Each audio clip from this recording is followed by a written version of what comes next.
மீனா பூ கொடுக்க போகிறவங்க நேராக கிருஷி வீட்டுக்கு போகிறாங்க. கிருஷி வீட்டில் அவங்க அம்மா ரொம்ப மனக்கவலையோடு உட்காந்துருக்கும் போது உள்ளே வந்த மீனா பார்த்துட்டு, மீனா நீ மட்டும் வந்திருக்கம்மா, வாமா உள்ளன்னு சொல்லி உள்ளே கூட்டிகிட்டு வராங்க. என்னம்மா நீ மட்டும் வந்திருக்க, முத்து வரலன்னு சொல்லி கேட்க, இல்லை அவர் சவாரி விஷயமா போயிருக்காரு, அவர்கிட்ட நான் சொல்லிட்டு தான் வந்திருக்கேன்னு மீனா சொல்கிறாங்க. மீனா சொன்னதை கேட்ட உடனேயே அதுக்கு அவங்க அம்மாவும் ரொம்ப கண் கலங்கி அழுக ஆரம்பிச்சிடுறாங்க. என் பொண்ணோட நிலைமையை பாத்தியாமா, இப்போ எந்த மாதிரியான சூழ்நிலையில் நம்ம மாட்டி தவிச்சிட்ருக்கா பாத்தியாமா, இதை நினச்சி நான் சந்தோஷப்படுறதா இல்லை கவலைப்படுறதானே தெரியல. அடுத்து கிருஷி இருக்கான், கிருஷியை பற்றி நான் யோசிக்கிறதா, என்ன பண்ணுறதுனே புரியாத ஒரு சூழ்நிலையில் நான் இருக்கேம்மா. இனி அவள் வாழ்க்கை என்ன ஆகுமோ நினச்சி எனக்கு ரொம்ப பயமாகவும் பதட்டமாகவும் இருக்கு. ஏற்கனவே கிருஷி அப்பா இல்லாமல் வளர்ந்துட்டு இருக்கான். இப்போ ரோஹிணி இன்னொரு குழந்தைய சுமந்துக்கிட்டு இருக்கா. அவள் அந்த குழந்தைய சுமந்துக்கிட்டு இருக்கா. அந்த சமயத்தில் இப்போ அவளுக்கு அவள் கணவர் கூட வாழ கொடுத்து வைக்கலையம்மா. இப்படி தான் முதல் வாழ்க்கையும் நடந்தது, ரெண்டாவது வாழ்க்கையும் அதே மாதிரி நடந்துகிட்டு இருக்கத ஒரு அம்மாவை என்னால் அதை தாங்கிக்க முடியலைன்னு சொல்லிட்டு அழுக, அம்மா நீங்கள் முதல்ல உட்காருங்க, கவலைப்படாதீங்க, அழுகாதீங்கன்னு சொல்லிட்டு உள்ளே போயிட்டு தண்ணி கொண்டு வந்து கொடுத்து அவங்கள சமாதானப்படுத்தி இருக்க வைக்கவும் செய்கிறாங்க. ரோஹிணி எங்கம்மா அப்படின்னு சொல்லி கேட்க, ரோஹிணி கிருஷை கூட்டிகிட்டு வர்றதுக்காக ஸ்கூலுக்கு போயிருக்காங்க. அங்கே கிருஷோட பாட்டி சொல்ல, இல்லைம்மா நீங்கள் இதெல்லாம் நினச்சி வருத்தப்படாதீங்க, கொஞ்சம் அமைதியாக இருங்கன்னு சொல்லி பேசிக்கிட்டு இருக்கும்போதே அங்கே ரோஹிணி வந்துடுறாங்க. வாங்க மீனா, எப்போ வந்தீங்க அப்படின்னு சொல்லிக்கிட்டே எங்கள் ரோஹிணியும் கிருஷி உள்ளே வர, அங்கே உட்காந்துருக்க மீனாவும், ரோஹிணி இப்போ எப்படி இருக்கீங்க, ஹாஸ்பிட்டல் போனீங்களா, செக்அப் பண்ணீங்களா, டாக்டர் பார்த்தீங்களான்னு சொல்லிட்டு வரிசையை கேள்வியை கேட்க, இன்னும் இல்லை மீனா, இனிதான் போகணும் அப்படின்னு சொல்லிட்டு இருக்காங்க. இங்கே ரோஹிணியும், இல்லை ரோஹிணி, அங்கே நீங்கள் மயக்கம் போட்டு விழுந்ததும் நாங்கள்லாம் ரொம்ப பயந்துட்டோம். உண்மையிலே நீங்கள் இப்போ ப்ரெக்னெண்ட்டாக இருக்கீங்கன்னு நினச்சி நாங்கள் சந்தோஷப்படுறதா இல்லை உண்மையிலே நாங்கள் அதை நினச்சி கவலைப்படுறதானே தெரியல. எங்கள் வீட்டுக்கு ஒரு வாரிசு வரப்போதே நினச்சி அதை நினைக்கும் போது மனசுக்கு ஒரு பக்கம் சந்தோஷம் இருந்தாலும் இன்னொரு பக்கம் வருத்தமாகவும் இருக்குன்னு சொல்கிறாங்க. புரியுது மீனா, அந்த வீட்டில் நான் உங்களுக்கு எவ்வளவோ கஷ்டத்தை கொடுத்துருக்கேன். ஆனால் இப்போ நீங்கள் முதல் ஆளாக என்னை பார்க்க ஓடி வந்திருக்கீங்க. அதை பார்க்கும்போது எனக்கும் மனசுக்கு கொஞ்சம் நிம்மதியாக இருக்குது. எனக்காக நீங்கள் இப்போ பேசுகிறத கேட்கும்போது கூட மனசுக்கு ஒரு பக்கம் ஆறுதலாகவும் இருக்குன்னு சொல்லிட்டு இருக்காங்க. ரோஹிணி, பழசெல்லாம் நடந்ததை மறந்துட்டு இனிமேல் உங்களுக்கான ஒரு வாழ்க்கையை வாழுங்க, உங்கள் கிருஷிக்காகவும் வயிற்றில் இருக்க குழந்தைக்காகவும் சொல்ல, ஆமாம் மீனா, கண்டிப்பாக நான் டிவோர்ஸ் கொடுக்க மாட்டேன்னு சொல்லும்போது மீனாவுக்கு கொஞ்சம் அதிர்ச்சியாக இருந்தாலும் இப்போ ரோஹிணி எடுத்திருக்க முடிவை நினச்சி கொஞ்சம் யோசிக்கவும் செய்கிறாங்க. டிவோர்ஸ் கொடுக்குறதும் கொடுக்காதும் உங்களுடைய தனிப்பட்ட விஷயம் ரோஹிணி. இனிமேல் நாங்கள் அதுக்காக உங்களை கம்பல் பண்ண மாட்டோம். ஏன்னா உங்கள் வயிற்றில் வளர்கிற குழந்தை அந்த வீட்டோட வாரிசு, அதை மனோஜ் ஏற்றுக்கிட்டு தான் ஆகணும் அப்படின்னு மீனா சொல்லிகிட்டு இருக்கும் போதே ஸ்ருதி வராங்க.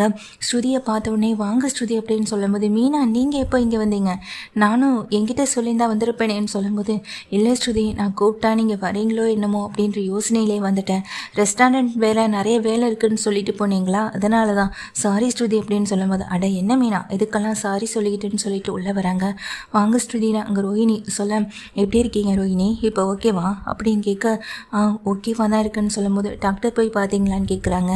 இன்னும் இல்லை அப்படின்னு சொல்ல, அங்கே வந்து நிற்கிற அவங்க அம்மா வந்துட்டு உடனே உள்ளே போயிட்டு இவங்க 2 பேருக்கும் காஃபி கொண்டு வந்து கொடுக்குறாங்க. இந்தாங்கப்பா குடிங்கன்னு சொல்லும்போது அதை 2 பேரும் வாங்கி குடிச்சுக்கிட்டே ரோஹிணிக்கிட்ட, ரோஹிணி பழசெல்லாம் தூக்கி போட்டுருங்க, நடந்ததை பற்றியே பேசி உங்களை நாங்கள் காயப்படுத்துறதுக்காகவும் வரல, நீங்கள் செஞ்சது தப்பு தான்னு சொல்லியும் அதை உங்களுக்கு புரிய வைக்கணும்னு எவ்வளவோ நாங்கள் முயற்சி பண்ணோம். ஆனால் இப்போ நீங்கள் புரிஞ்சுக்கிட்டீங்க, அதே சமயத்தில் இப்போ ப்ரெக்னெண்ட்டாகவும் இருக்கீங்க. புரிஞ்சிக்க வேண்டியது அந்த வீட்டில் இருக்க ஆண்டியும் மனோஜும் மட்டும்தான். அதை அவங்க ஏற்றுக்கிட்டு புரிஞ்சுக்கிட்டாங்க அப்படின்னாலே இந்த பிரச்சனை பாதியோட முடிஞ்சுது. ஆரம்பத்தில் மனோஜ் உங்களை வெறுக்கிறாரு, மனோஜ் உங்ககிட்ட இந்த டிவோர்ஸ் வாங்குறதுக்காக நிறைய பாடுபடுறான்னு நினச்சோம். ஆனால் எப்போ நீங்கள் ப்ரெக்னெண்ட்டாக ஆகிக்கிங்கன்னு தெரிஞ்சதுக்கு பிறகு இனிமேல் அவருக்கு நாங்கள் சப்போர்ட் பண்ணி நிற்கணுன்ற அவசியம் இல்லை. எல்லாம் நடந்துகிட்டு இருக்கும்போதே அவங்க கூட சந்தோஷமாக இருந்திருக்காரு. அதுக்கான அடையாளமாக நீங்கள் இப்போ ப்ரெக்னெண்ட்டாக இருக்கீங்க. இந்த சமயத்தில் திரும்பவும் டிவோர்ஸ் கேட்குறது அது அவர் பண்ண தப்பு. அவர் மேலே கண்டிப்பாக தப்பு இருக்குது. கண்டிப்பாக அந்த வீட்டில் இருக்க நாங்கள் யாரும் அவருக்கு சப்போர்ட்டாக நிற்கவும் மாட்டோம் அப்படின்னு ஸ்ருதியும் சொல்ல, ஆமாம் ஸ்ருதி சொல்கிறதா சரின்னு மீனாவும் சொல்கிறாங்க. பரவாயில்ல, நீங்கள் 2 பேரும் எனக்காக இவ்வளோ தூரம் வந்து பேசுகிறப்ப கேட்குறப்போ எனக்கு ரொம்ப சந்தோஷமாக தான் இருக்குது அப்படின்னு அங்கே ரோஹிணி சொல்லிட்டு இருக்கும்போதே, சரி வாங்க ரோஹிணி நம்ம டாக்டர்கிட்ட போகலான்னு சொல்லும்போது இங்கே ரோஹிணி சிரிக்கிறாங்க. ஐயோ தப்பாலாம் எதுவும் நினச்சிக்க வேண்டாம், நீங்கள் உண்மையாகவே ப்ரெக்னெண்ட்டாக இருக்கீங்கன்னு எனக்கு நல்லா தெரியும். ஏன்னா அவங்க நான் கூட்டிகிட்டு வந்த டாக்டர் வீட்டில் சொல்கிற மாதிரி ஆண்டி சொல்கிற மாதிரி நீங்கள் செட் பண்ணி கூட்டிகிட்டு வந்தவங்களாம் கிடையாது. அவங்க உண்மையை தான் சொல்லுவாங்க. உங்கள் கூட துணைக்கு நாங்கள் 2 பேரும் வரணும்னு நினைக்கிறோம். வரணும், வரலாம்ல அப்படின்னு ஸ்ருதியும் சொல்ல, ஓ கண்டிப்பாக வரலாம் அப்படின்னு அங்கே ரோஹிணியும் சொல்லிடுறாங்க. ஸ்ருதியும் மீனாவும் கூட்டிகிட்டு ஹாஸ்பிட்டல் போயிட்டு அதுக்கப்புறமா அவங்கள வீட்டில் கொண்டு வந்து விட்டுட்டு அங்கேருந்து கிளம்புற அந்த சமயத்தில் தான் இங்கே ரோஹிணியோடைய அம்மா அவங்க 2 பேரையும் நிற்க சொல்கிறாங்க. சொல்லுங்கம்மா அப்படின்னு கேட்கும்போது, நீங்கள் இவ்வளோ தூரம் ரோஹிணிக்காக வந்ததை நினைக்கும் போதே பிரச்சனை கொஞ்சம் தூரம் அவளை விட்டு போன மாதிரி தாம்மா தோணுது அப்படின்னு சொல்லி சந்தோஷப்பட்டுட்ருக்கேன். அம்மா நீங்கள் கவலைப்படாமல் இருங்க, என்ன நடக்கும்னு எங்களுக்கு சரியாக சொல்ல தெரியல, ஆனால் நல்லதே நடக்கும்னு நாம் எல்லாருமே நம்புவோம் அப்படின்னு சொல்லிட்டு மீனாவும் ஸ்ருதியும் அங்கேருந்து கிளம்பிடுறாங்க. இதை கேட்டுட்டு இங்கே அவங்க அம்மாவும் உள்ளே போகிறாங்க. ஸ்ருதியும் மீனாவும் எனக்காக ரொம்ப சப்போர்ட்டாக இருந்தாங்கம்மான்னு சொல்லும்போது, இதுக்கு தாண்டி நான் அப்போவே சொன்னேன் மீனா ரொம்ப நல்ல பொண்ணுன்னு, அந்த வீட்டில் நீ அவங்களுக்காவது என்னன்னு தானா இப்போ இந்த அளவுக்கு அவங்க யோசிச்சுருந்துருக்கவே மாட்டாங்க அப்படின்னு அங்கே ரோஹிணியுடைய அம்மாவும் சொல்ல, கரெக்டு தாம்மா நீ சொன்னது சரிதான் அப்படின்னு அங்கே ரோஹிணி ஒத்துக்கவும் செய்கிறாங்க. அந்த வீட்டில் எனக்காக யார் நிற்கலைனாலும் இவங்க 2 பேரும் எனக்காக வந்து நின்னதே மனசுக்கு ஓரளவுக்கு இங்கே சந்தோஷமாக தான் இருக்குன்னு ரோஹிணி சொல்லிட்டு இருக்காங்க. வீட்டுக்கு போனேன் இங்கே மீனாவையும் ஸ்ருதியையும் அங்கே நினைக்கிற விஜயா பயங்கரமாக திட்டுறாங்க. அங்கேயே நில்லுங்க அப்படின்னு சொல்லும்போது, ஏன் ஆண்டி என்னாச்சு, வீடு ஏதாவது க்ளீன் பண்ணுறீங்களா அப்படின்னு சொல்லிட்டு எங்கள் ஸ்ருதி கேட்க, என்ன ஸ்ருதி நான் என்னை பார்த்தா உனக்கு நக்கலாக தெரியுதான்னு சொல்லி கேட்குறாங்க. இல்லை ஆண்டி உண்மையை தான் கேட்டேன் அப்படின்னு சொல்லும்போது, இல்லை எங்கள் 2 பேரையும் வெளியவே நிற்க சொன்னீங்களே, வீடு ஏதாவது க்ளீனிங் ப்ராசஸ் நடக்குதோன்னு கேட்டேன் அப்படின்னு சொல்லும்போது, ஆனாலும் ஒரு விஷயம் யோசிக்கணும், நீங்களாம் அதை இந்த வீட்டில் செய்யவே மாட்டீங்களே அப்படின்னு அங்கே ஸ்ருதி திரும்பவும் விஜயாவை வந்துட்டு நியூஸ் கட் பண்ணுற மாதிரி பேசும்போதும், போதும் ஸ்ருதி இதுக்கு மேலே எதுவும் பேச வேணாம் அப்படின்னு சொல்லிட்டு இருக்காங்க. இப்போ என்னாச்சுன்னு இப்போது இவ்வளோ கோவப்படுறீங்க ஆண்டி அப்படின்னு சொல்லி கேட்க, நீயும் மீனாவும் எங்கே போயிட்டு வரீங்க அப்படின்னு கேட்க, நானும் மீனாவும் வெளியே இருந்துட்டு வரோம் அப்படின்னு சொல்கிறாங்க. வெளியே எங்கே போயிட்டு வரீங்க அப்படின்னு அங்கே ஸ்ருதியை பார்த்து கேட்குறாங்க விஜயாவும். வெளியேனா நாங்கள் ரோஹிணியை ஹாஸ்பிட்டலுக்கு செக்கப்புக்காக கூட்டிகிட்டு போனோன்னு சொன்னதுமே மீனா தகைப்போட எங்கள் ஸ்ருதியை பார்க்க, நாம என்ன மீனா தப்பாக பண்ணிட்டோம் அப்படின்னு சொல்லிட்டு இங்கே மீனாவை பார்க்க, கரெக்டு தான் அப்படின்ற மாதிரி மீனாவை பார்க்குறாங்க. அவளை எதுக்காக நீங்கள் ஹாஸ்பிட்டல் கூட்டிகிட்டு போகணும் அப்படின்னு அங்கே விஜயாவும் கேட்குறாங்க. ஆண்டி நீங்கள் பேசுகிறது கொஞ்சமாவது நியாயமாக இருக்கா, அப்போது நாம் கூட்டிகிட்டு போகாமல் அப்படின்னு சொல்லி கேட்குறாங்க. அவளை எதுக்கு நீங்கள் கூட்டிகிட்டு போகணும், அவளுக்கு இந்த வீட்டுக்கும் தான் எதுவுமே இல்லைன்னு ஆக போதே, அதுவும் இல்லாமல் அவள் வயிற்றில் வளர்கிற குழந்தைக்கு யார் அப்பாவோ, அப்படி இருக்கும்போது நீங்கள் அவளை கூட்டிகிட்டு போகணுன்ற அவசியம் இல்லைன்னு சொல்லும்போது, ஆண்டி நீங்கள் மனோஜ் மேலே வச்சுருக்க பாசம் உங்கள் கண்ணை மறைக்குது, நீங்கள் வேணால் மனோஜை நம்பலாம், எவ்வளோ தப்பு பண்ணாலும் நீங்கள் அவரை நம்பலாம், ஆனால் இந்த வீட்டில் இருக்க நாங்கள் யாரும் அவரை நம்பணுன்ற அவசியம் எங்களுக்கு கிடையவும் கிடையாது.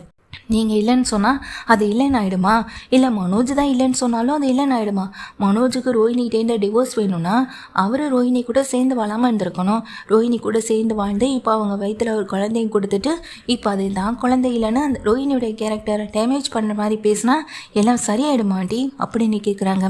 இங்கே மீனாவை பார்த்து, எல்லாம் நீ கொடுக்குற இடம் தான், ஸ்ருதியை கூட்டிக்கிட்டு நீ தான் எந்த போயிருப்பேன்னு சொல்லும்போது, ஆண்டி தேவையில்லாமல் மீனாவை பற்றி பேசாதீங்கன்னு சொல்லும்போது, கொஞ்சம் ஒரு நிமிஷம் ஸ்ருதி அப்படின்னு சொல்லிட்டு, இந்த வீட்டில் யார் எந்த தப்பு பண்ணாலும் அதுக்கு நான் தான் காரணமா, அவங்கவுங்க விருப்பத்துக்கு வாழ்ந்துட்டு இருக்காங்க, இதில் நான் தான் சொல்லி எல்லாத்தையும் செய்யணுமா, அப்போது உங்கள் பிள்ளை மனோஜ் நான் சொல்லி தான் அதெல்லாம் செஞ்சாரா அப்படி நாங்கள் மீனாவை கேட்க, கரெக்ட் மீனா அப்படின்னு ஸ்ருதியும் சொல்கிறாங்க.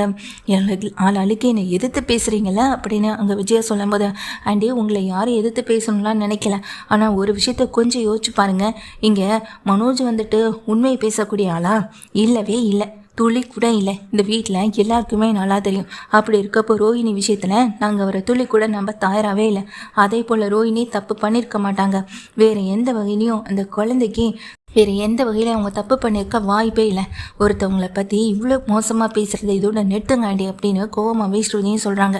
ஸ்ருதி சொல்லிட்டு, நீங்கள் வாங்க மீனா அப்படின்னு மீனாவை கூட்டிகிட்டு உள்ளே போக எவ்வளோ திமிரு இருக்கும் இவங்களுங்க 2 பேருக்கும் அப்படின்னு சொல்லிட்டு இருக்கும் போதே, டி மனோஜ் நீ சொன்ன மாதிரியே நான் இப்போதைக்கு அவங்க கிட்டே கேட்டேன்டா, ஆனால் 2 பேரும் எனக்கு மரியாதையே கொடுக்காம பேசிட்டு போகிறாளுங்கன்னு சொல்ல, அவங்க 3 பேரும் ஹாஸ்பிட்டல்லேருந்து வெளியே வந்ததை நான் பார்த்தேம்மா, அதனால தான் உங்களுக்கு உடனே ஃபோன் பண்ணி சொன்னேன், ஆனால் அதுக்கு எங்கள் மீனாவும் ஸ்ருதியும் சரியாக எதுவும் பதில் சொல்ல மாட்டாங்கன்னு தெரியும் அப்படின்னு சொல்ல, அதான் அவளுங்க சொல்லிட்டு போகிறாளுங்களே, நாங்கள் ரோஹினியை செக்கப்புக்காக தான் கூட்டிகிட்டு போனோம், கன்ஃபார்மாக அவங்க ப்ரெக்னெண்ட்டாக இருக்காங்கன்னு, இதுக்கு மேலே வேறு என்னடா வேணும் அப்படின்னு சொல்லிட்டு இருக்காங்க. டேய் மனோஜ், அப்புறம் நம்ம கிருஷ்ணாராம் வக்கீல் சொன்ன மாதிரி இதுக்கு மேலே இந்த பிரச்சனை நம்ம வளர்ந்துக்கிட்டே போணுச்சுன்னா அப்புறம் அந்த குழந்தைக்கும் சேர்த்து ரோஹினிக்கும் சேர்த்து நீ வருமானத்தில் பாதி கொடுக்க வேண்டியது இருக்கும், அது மட்டும் இல்லைடா அந்த குழந்தை குழந்தை தானே அவள் உறுதியாக சொல்கிறான் அப்படின்னு சொல்ல, அம்மா அப்படிலாம் எதுவும் இல்லைம்மா, எனக்கு எங்கள் ஷோரூமில் நிறைய வேலை இருக்குது, நான் ஃபோனை வைக்கிறேன்னு ஃபோனை வச்சுட்டு எங்கள் மனோஜ் வந்துட்டு அப்படியே திகைச்சு போய் உட்காந்துருக்காங்க. இங்கே விஜயாவுக்கு அதுக்கு மேலே பயமும் பதட்டமும் இருக்க தான் செய்யுது. அப்போ தான் முத்து வராங்க. முத்து வந்துட்டு அண்ணாமலை மாடியில் நின்று ரொம்ப கவலையோடு இருக்கிறத பார்த்துட்டு மீனா சொன்னதுக்கு பிறகு மேலே தாப்பாவை பார்க்க மாடிக்கு போகவும் செய்கிறாங்க. அப்பா இங்கே தனியாக என்னப்பா நீ பண்ணிகிட்டு இருக்கேன் அப்படின்னு முத்து வேகமாக மேலே மாடிக்கு போய் முத்து வந்து அண்ணாமலை கிட்டே கேட்க, அண்ணாமலையும் இல்லைடா முத்து, எனக்கு பழசெல்லாம் நினச்சி ரொம்ப ஒரு மாதிரி கஷ்டமாக இருக்குன்னு சொல்ல, அப்பா இதில் கவலைப்படுறதுக்கெல்லாம் எதுவுமே இல்லைப்பா, நீ எதுக்கு இப்போ வருத்தப்படுற அளவுக்கு என்ன நடந்துச்சுன்னு சொல்லி கேட்குறாங்க. புரியுது, மனோஜ் எல்லாத்தையும் பண்ணிட்டு எதுவுமே பண்ணலன்னு சொல்கிறான், அதுவும் எனக்கு புரியுதுன்னு சொல்லும்போது இது இவனுக்கு எப்படா திருத்துறது, இவன் சொல்கிற போய் அது அவனுக்கு எவ்வளோ ஒரு இதாக போய் முடியும், கொஞ்சம் கூட யோசிக்கவே மாட்டான் எப்படின்னா நம்மளை சொல்ல, அப்பா அவன் இந்த ஜென்மத்தில் இல்லை எந்த ஜென்மத்திலே திருந்தக்கூடிய ஆளே இல்லைன்னு சொல்லும்போது இந்த வீட்டுக்கு ஒரு வாரிசு வரப்போகுது, அதுவும் மூத்த பையன் மனோஜால இதை நினச்சி நான் சந்தோஷப்படுறதா இல்லை வீட்டை விட்டு போன மருமகளை நினச்சோம் இல்லை அவன் வயிற்றில் விளையாடுற குழந்தை நினச்சோம் நான் வருத்தப்படுறதான்னு எனக்கு தெரியவே இல்லை அப்படின்னு சொல்லிட்டு இருக்காங்க. இதை கேட்ட உடனேயே முத்துவும் வந்துட்டு அப்பா வருத்தப்பட வேணாம், என்ன நடக்குமோ அது தானே நடக்கும், ஆனால் அதே நேரத்தில் தப்பாக எதுவும் நடந்துடக்கூடாது, அதுக்கும் நாம் எப்போதும் பாதுகாப்பாகவே இருக்கணும் அப்படின்னு சொல்ல, முதல்ல கீழே வாப்பா அப்படின்னு எங்கள் தாப்பா அண்ணாமலையை கூட்டிகிட்டு கீழே வராங்க. ஆனால் அப்போ உன் முகத்தில் ஒரு சின்ன சந்தோஷம் தெரியுது அப்படின்னு அங்கே முத்து சொல்லும்போது, ஆமாண்டா முதல் வாரிசு, அதுவும் நம்ம வீட்டுக்கு வரப்போகிற வாரிசு, எல்லாருக்கும் அந்த சந்தோஷம் இருக்குல்ல, எனக்கும் அந்த சந்தோஷம் இருக்குதாண்டா அப்படின்னு சொல்கிறாங்க. அப்புறம் என்னப்பா கவலை விடு, உன் முகத்தில் சந்தோஷத்தை பார்த்த பிறகு எனக்கு இந்த விஷயத்தில் ஒரு தெளிவும் கிடச்சிருக்குன்னு முத்துவும் சொல்லிட்டு கீழே கூட்டிகிட்டு வராங்க. என்னங்க எங்கெங்க போனீங்க, இந்த வீட்டில் நடக்கிற கூத்தெல்லாம் நீங்கள் பார்க்கவே மாட்டீங்களா இல்லை கேட்கவும் மாட்டீங்களான்னு சொல்லி கேட்க, என்னாச்சு எதுக்கு இப்போ நடுகால நின்று கத்திக்கிட்டு இருக்கேன்னு சொல்ல, ஸ்ருதியும் மீனாவும் என்ன பண்ணாங்க தெரியுமா அப்படின்னு சொல்ல, ஸ்ருதியும் மீனாவும் எங்கள் ரோஹினியை செக்கப்காக கூட்டிகிட்டு போயிருக்காங்கப்பா, இதார்த்தமாக அவங்க வீட்டுக்கு போயிருக்காங்க, அப்போ ரோஹினியும் ஹாஸ்பிட்டல் போகலன்னு சொல்லியிருக்காங்க, அதனால் ஹாஸ்பிட்டல் கூட்டிகிட்டு போயிட்டு வந்தாங்க, இதில் என்ன பெரிய குத்தங்குறையை கண்டுபிடிச்ச மாதிரி இங்கே கத்திக்கிட்டு இருக்கீங்க அப்படின்னு அங்கே முத்துவும் கேட்க, முத்து சொன்னது சரிதானே விஜய் அப்படின்னு அங்கே அண்ணாமலை கேட்க, உங்களுக்கு எல்லாமே சரியாகவே படுதலை, மனோஜோடைய வாழ்க்கை இது அப்படின்னு சொல்லும்போது, அது மனோஜ் யோசிச்சிருந்துருக்கணும், நாங்கள் யோசிச்சு என்னாக போகுதுன்னு சொல்லிட்டு, அப்பா நீ வாப்பா அப்படின்னு முத்து வந்துட்டு தான் அப்பாவை கூட்டிகிட்டு போய்ட்றாங்க. விஜயாவுக்கு செம்ம டென்ஷன் ஆகுது, என்ன பண்ணுறதுன்னு தெரியாமல் நின்றுட்டுருக்காங்க.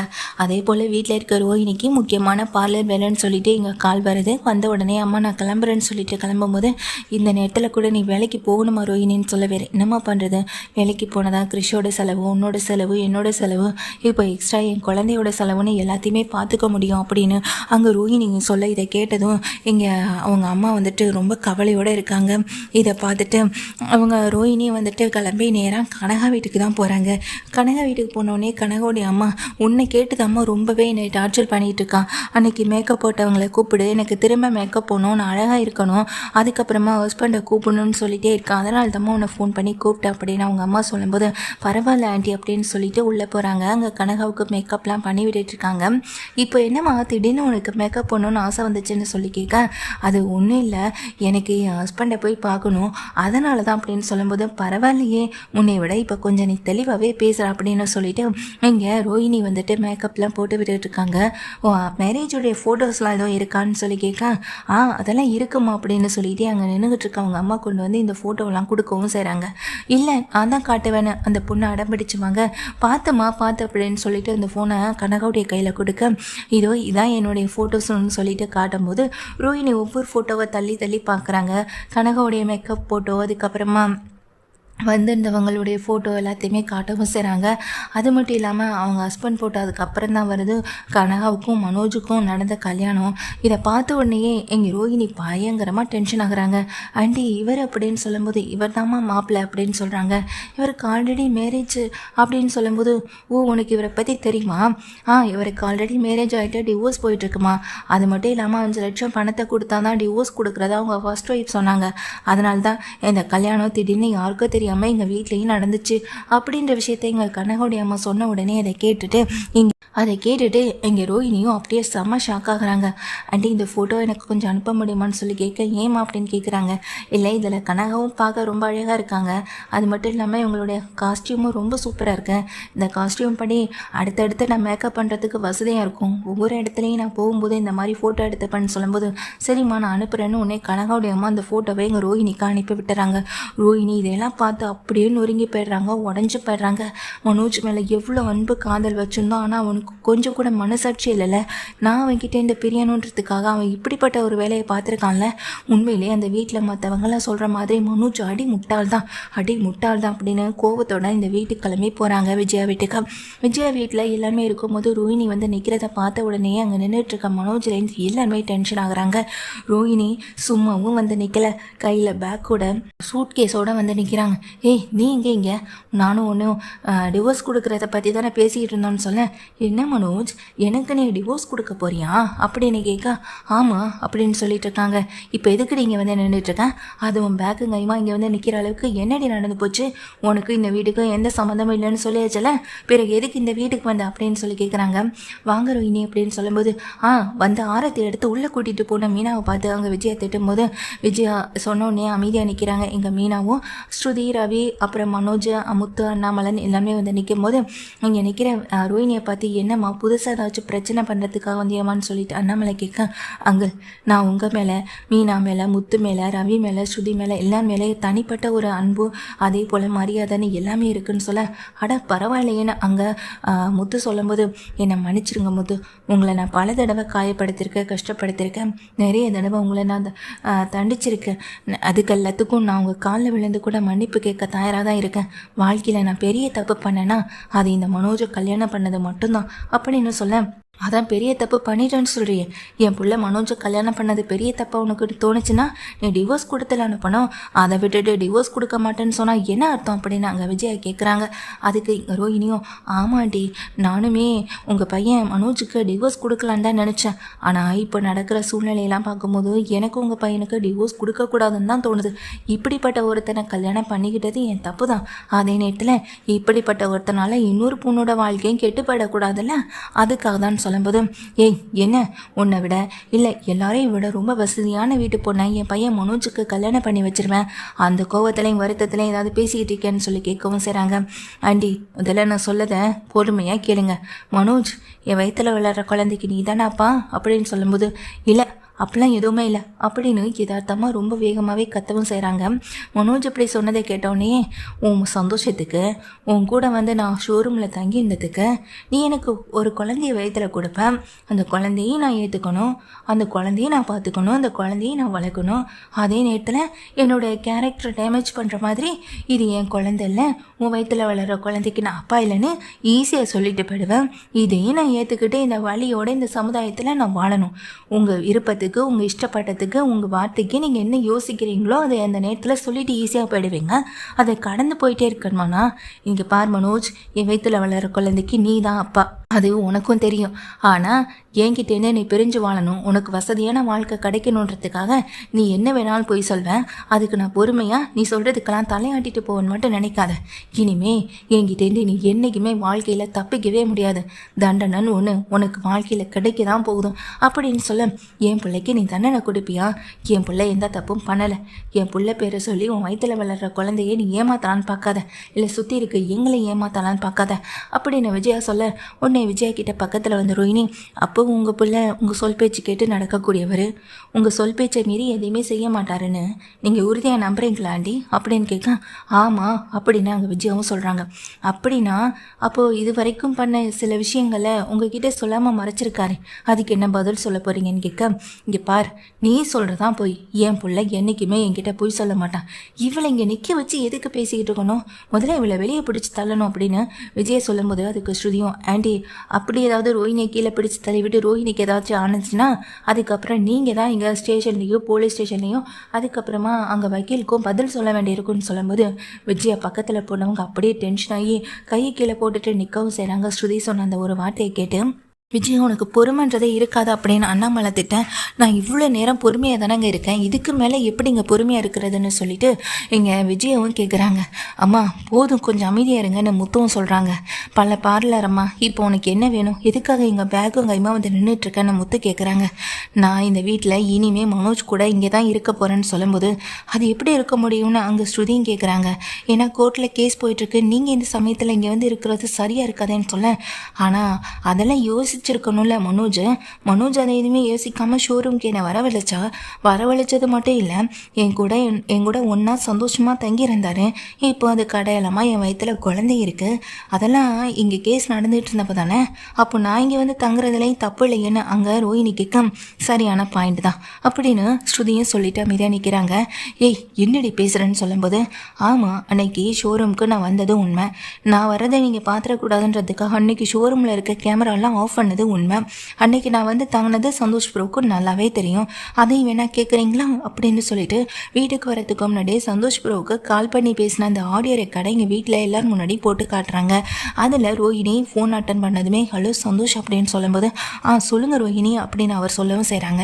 இல்லை அன்னைக்கு ஒரு நாள் நான் மனோஜ் கூட ஷோரூமில் தங்கியிருந்தேன்ல, அதே போல் இன்னொரு நாள் நான் மனோஜ் கூட தங்கணும் அப்படின்னு சொல்லும்போது, அதுக்கு என்ன ரோஹிணி, அது மனோஜ்கிட்டே நீங்கள் பேசியிருக்கலாமே, எதுக்கு என்கிட்ட கால் பண்ணீங்கன்னு அங்கே அந்த சந்தோஷ் கேட்க, இல்லை அன்னைக்கு வீடு இல்லாமல் வெளியே வந்து தங்கியிருந்தாரு, இன்னைக்கு வீட்டில் வீடு கிடச்சிருச்சு, அதனால் அந்த வீட்டோட அவர் போயிட்டாரு.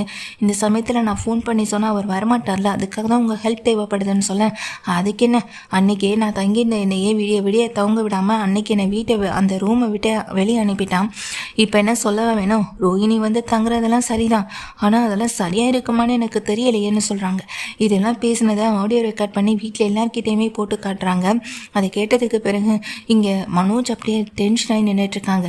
என் வயிற்றில் வளர்கிற குழந்தைக்கு நீ அப்பா இல்லைன்னு ஈஸியாக சொல்லியிருக்கலாம், ஆனால் என் முதல் குழந்தை அப்பா இல்லாமல் வளர்ந்த மாதிரி இந்த குழந்தையும் அப்பா இல்லாமல் வளர்ந்துடக்கூடாது.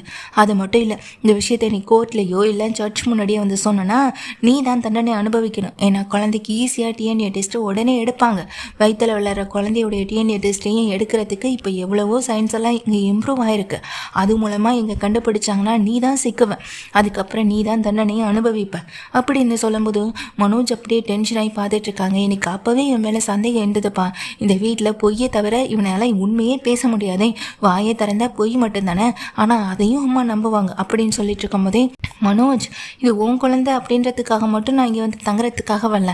இன்னொரு முக்கியமான விஷயம், உங்கள் பிள்ளை உண்மையை தான் சொல்வார், பொய்யே பேச மாட்டார், நியாயமாக நடந்துப்பார், தங்கிட்ட எந்த விஷயத்தையும் மறைக்க மாட்டான்னு சொன்னீங்கல்ல. உங்கள் வீட்டில் யாருக்குமே தெரியாமல் உங்களுக்கு கூட தெரியாமல் உங்கள் பையன் இன்னொரு கல்யாணத்தை பண்ணியிருக்காரு, அதாவது உங்களுக்கு தெரியுமா அப்படின்னு சொல்ல, என்ன சொல்கிறேன் அப்படின்னு அதிர்ச்சியில் கேட்குறாங்க. ஒரு நிமிஷம் அப்படின்னு தான் ஃபோனில் இருக்க ஃபோட்டோ எடுத்து காட்டுறாங்க. அந்த மனநலம் பாதிக்கப்பட்ட கனகாவை கல்யாணம் பண்ணிக்கிட்டது வேற யாரும் இல்லை, இதோ நிற்கிறாரு, இந்தோ நின்றுக்கிட்டு இருக்க மனோஜ் தான். அதுவும் என்கிட்டேருந்து டிவோர்ஸ் வாங்கணுன்றதுக்காக வசதியான சொத்துக்கும் பணத்துக்கும் ஆசைப்பட்டு இப்படி ஒன்றுமே தெரியாத ஒரு சின்ன குழந்தை அப்படின்னு தான் சொல்லலாம் அந்த பொண்ணை. அந்த பொண்ணு கழுத்தில் இவர் தாலி கட்டியிருக்காரு, இதுக்கு என்ன அர்த்தம் அப்படின்னு சொல்லிட்டு கேட்குறாங்க. உன்னை மன்னிக்கவே மாட்டேன் மனோஜ், மன்னிக்கவே மாட்டேன். ஈஸியாக என்னை நீ உன் வாழ்க்கையிலேருந்து வரட்டணும் அப்படின்றதுக்காக, வசதியான வாழ்க்கைகளை போகணுன்றதுக்காக ஒரு பொண்ணு கழுத்தில் நீ தாலி கட்டியிருந்திருக்கலாம். ஆனால் அது சட்டப்படி இங்கே எவ்வளோ பெரிய தவறுன்னு உனக்கும் தெரியும் எனக்கும் தெரியும். நீ பண்ணியிருக்க இந்த தப்புக்கு தண்டனை எத்தனை வருஷம் கிடைக்கும் தெரியுமா? இந்த ஒரு ஃபோட்டோ போதும் உன்னுடைய ஒட்டுமொத்த எல்லாத்தையுமே அழிக்கிறதுக்கு. ஆனால் நான் அப்படி எதுவும் செய்ய மாட்டேன், ஏன்னா என் குழந்தைக்கு அப்பா வேணுமே, அதுக்காக நான் செய்ய மாட்டேன். அதே சமயத்தில் இந்த வீட்டை விட்டு என்னை அனுப்பணும்னு நினச்சா இந்த ஃபோட்டோ நான் எங்கே கொண்டு கொடுக்கணுமோ அங்கே கொண்டு போய் கொடுத்து தண்டனை வாங்கி கொடுப்பேன். இனிமேல் அது ஓம் பிரச்சனை மனோஜ். நீ கல்யாணம் பண்ணியிருக்க அந்த பொண்ணு வீட்டில் பேசுவியோ இல்லை அந்த பொண்ணுக்கிட்ட பேசுவியோ எனக்கு தெரியாது, ஆனால் நடந்த இந்த கல்யாணம் செல்லாத கல்யாணம், அது ஒரு பொம்மை கல்யாணம். அதை நீ அவங்களுக்கு புரிய வைக்கணும், அதுதான் இங்கே வேணும். நான் அது வரைக்கும் இல்லை, எப்போதும் இந்த வீட்டில் தான் இருப்பேன் அப்படின்னு ரோஹிணியை சொல்ல, இதை கேட்டுக்கிட்டு இருக்க முத்து ரவினி எல்லாருக்கும் கோபம் வருது. அண்ணாமலை போட்டு மனோஜ் அடிக்கிறாங்களோ இல்லையோ விஜயாவுக்கு பலர்னு 4 அறையை விடுது. ஏன்னா எத்தனை வருஷமாக அவனுக்கு சப்போர்ட் பண்ணி நின்றுட்டு இருக்கதே நீ மட்டும்தான் விஜயா. ஒரு நாளாச்சும் அவன் பண்ணுற தப்புக்கு நீ பண்ணுறது தப்புன்னு புரிய வைக்கிற விதமாக என்னைக்காவது ஒரு நாள் பேசியிருக்கியா? தப்பே பண்ணாதவங்களை நிற்க வச்சு கேள்வி கேட்பேன், ஆனால் தப்பு பண்ண உன் பிள்ளைய விட்டே கொடுக்க மாட்டேன். எவ்வளோ பெரிய விஷயத்த பண்ணிட்டு இவ்வளோ சர்வசாதாரணமாக இந்த வீட்டில் இருப்பான், இனிமேல் இவன் இந்த வீட்டில் இருக்கக்கூடாது அப்படின்னு சொல்கிறாங்க. அதை கேட்டுட்டு ரோஹிணியும் அமைதியாக நிற்க, என்ன ரோஹிணி நீங்களும் இப்படி அமைதியாக நிற்கிறீங்கன்னு சொல்ல, அங்கிள் சொல்கிறது நியாயம் தானே, அங்கிள் இந்த விஷயத்தில் என்ன முடிவெடுத்தாலும் அதையும் நான் ஏற்றுக்க தயாராக தான் இருக்கேன் அப்படின்னு சொல்லும்போது, ஏன்னா மனோஜ் பண்ணது மிகப்பெரிய தப்பு, அந்த தப்பை நான் என்றைக்குமே நான் மன்னிக்கவும் மாட்டேன், மறக்கவும் மாட்டேன். இதே விஷயத்த நான் பண்ணியிருந்தா இதை மனோஜ் ஏற்றுட்டு இருந்திருப்பாரா? இல்லைல்ல. அப்போது ஒரு ஆம்பளை பண்ணால் சரி, பொம்பளை பண்ணால் தப்பா? அன்னைக்கு நான் ஏதோ பெரிய தப்பு பண்ணிட்டேன்னு இந்த ஆண்டி பேசுனாங்களே, அப்போ அதே தப்பு தானே இன்றைக்கி உங்கள் பிள்ளையும் பண்ணியிருக்காரு. தப்புக்கு தப்பு சரியாயிடுச்சுன்னு நீங்கள் ஈஸியாக சொல்லலாமே, ஆனால் சொல்ல மாட்டீங்க. அப்படின்னு சொல்லும்போது இதை கேட்ட விஜயா பயங்கர டென்ஷன் ஆகிட்டு மனோஜை போட்டு அடிக்கிறாங்க. என்னடா இதெல்லாம் போட்டு அடிக்க, ஐயோ அம்மா என்னை மன்னிச்சிருங்க அப்படின்னு சொல்லிட்டு வலி துடிக்க ஓடவும் செய்கிறாங்க. ஆனால் முத்து ரவியை விடவே இல்லை. போட்டு அடி வெளுத்து வாங்குறதுல தாங்க முடியாத மனோஜ் கீழே உட்காந்துக்கிட்டு அழுகவும் செய்கிறாரு. என்னை மன்னிச்சிருங்கம்மா, எனக்கு வேற வழி தெரியலன்னு சொல்லிட்டு அழுக. என்கிட்ட பேசாத, நீ எனக்கு இனிமேல் என் பையனே கிடையாதுன்னு சொல்கிறாங்க. அண்ணாமலையும் அப்படி தான் தட்டுறாங்க. வீட்டில் இருக்க முத்து, மீனா, ரவி, ஸ்ருதி இவங்க எல்லாமே சேர்ந்து அங்கே நின்றுட்டுருக்க மனோஜை திட்டுறது மட்டும் இல்லாமல், இதுக்கப்புறம் இது உன்னோட பிரச்சனைடா மனோஜ், எந்த பிரச்சனையாக இருந்தாலும் அதை நீ தான் சமாளிக்கணும், உனக்காக நாங்கள் இனி என்றைக்குமே ஓடி வந்து நிற்கவும் மாட்டோம் அப்படின்னு முத்துவும் சொல்லிட்டு போக, உனக்கு இதுதான் வாழ்க்கை முழுக்க தண்டனைனா அதை நீ ஏற்றுக்கோ, இல்லை ஜெயில் தண்டனை அனுபவிக்கணும் கழித்தீங்கணும்னு ஆசைப்பட்டேன்னா அதையும் நீ ஏற்றுக்கோ, இதில் நாங்கள் எந்த விதமான கருத்தும் சொல்கிறதுக்கு கிடையாது, நீ வா ஸ்ருதி அப்படின்னு ரவி ஸ்ருதியை கூட்டிகிட்டு உள்ள போய்ட்றாங்க. அப்போ அங்கே நின்றுட்டுருக்க ரோஹிணி வந்துட்டு கீழே அமைதியாக உட்காந்து மனோஜ் அப்படின்னு இங்கே எடுத்து பார்க்க, நீ பண்ணியிருக்கிறது எவ்வளோ பெரிய தப்பு தெரியுமா, அவ்வளோ சர்வசாதாரணமெல்லாம் உன்னை விட்டுற மாட்டேன், வயிற்றுல வளர்கிற குழந்தைக்கு நீ அப்பா இல்லைன்னு சொல்லுவேன், அன்னொரு பொண்ணு கழுத்தில் ஈஸியாக தாலி கட்டிட்டு வந்து இங்கே வந்து உட்காந்துப்பேன், உன் வீட்டில் உனக்கு வச்ச பேர் சரிதான், நீ அடி முட்டாள் தான், உன் பேருக்கு பின்னாடி இத்தனை டிகிரி போட்டாலும் நீ சர்வசாதாரணமாக சொல்லுவேன், அடி முட்டாள், நீ இனிமே இந்த ரோஹிணி யாருன்னு பார்ப்பேன், இது நாள் வரைக்கும் உன் மேலே பாசம் வச்சிருந்த ரோஹிணி வேற, இனிமே உங்ககிட்ட நடந்துக்க போகிற ரோஹிணி வேற, இதே வீட்டிலேருந்து நீ என்கிட்ட எவ்வளோ கஷ்டப்பட போகிறன்னு பாரு, உனக்கும் உங்கள் அம்மாவுக்கு இனி ஒவ்வொரு நாளும் நரகந்தான் அப்படின்னு சொல்லிட்டு ரோஹிணி தன்னோட பேக்கை எடுத்துகிட்டு அங்கே உள்ளே போய்ட்றாங்க. அந்த நேரத்தில் தான் எங்கள் மனோஜ் வந்துட்டு பதறி துடிச்சு இங்கே அழுகவும் செய்கிறாங்க. தான் வாழ்க்கை எதை நோக்கி போகுதுன்னே தெரியலை, ஆனால் ஏதோ ஒன்று எனக்கு பெருசாக விபரீதம் நடக்க போகுதுன்னு மட்டும் புரியுதுன்னு மனசுக்குள்ளேயே விரும்பிக்கிட்டு எங்கள் மனோஜ் அடி வாங்கிட்டு உட்காந்துருக்கேன். இப்போ என்னங்க நடக்க போகுதுன்னு மீனா உள்ளே போன மீனா முத்துக்கிட்டே கேட்க, வேறு என்ன மீனா நடக்கும், பார்லர் அம்மா இங்கே இருக்க தான் போகுது, மனோஜ் அந்த வீட்டில் இருக்கவங்ககிட்ட இனி என்ன சொல்ல போகிறான்னு தெரியல, ஆனால் இவ்வளோ பெரிய அநியாயத்தை பண்ணிட்டு வந்து உட்காந்துருக்கான் பார்த்தியா, அவனுக்காக நாம் இனி எதுவும் பேச முடியாது மீனா, அப்படியே அவங்க அம்மா இந்த இன்னொரு பொண்டாட்டி கூட நீ வாழ்ந்து தான் ஆகணும்னு சொல்லி அந்த பொண்ணையும் வீட்டில் கொண்டு வந்து விட்டாங்கன்னா அது இனிமேல் அம்மாவுடைய பாடு மனோஜுடைய பாடு, அம்மாவும் மனோஜும் சேர்ந்து சமாளிக்க வேண்டியதான் அப்படின்னு சொல்லிட்டு இருக்காங்க. இதை கேட்டதும் வெளியே நின்று கேட்டுட்டு இருக்க விஜயாவுக்கு பயங்கர வருத்தம், பயங்கர கஷ்டம். அப்போ அந்த மனநலம் பாதிக்கப்பட்டு பண்ண இந்த வீட்டுக்கு வந்தால் என்னெல்லாம் ஆகுமோ அப்படின்னு நினச்சி வருத்தத்தோடு நிற்கிறாங்க.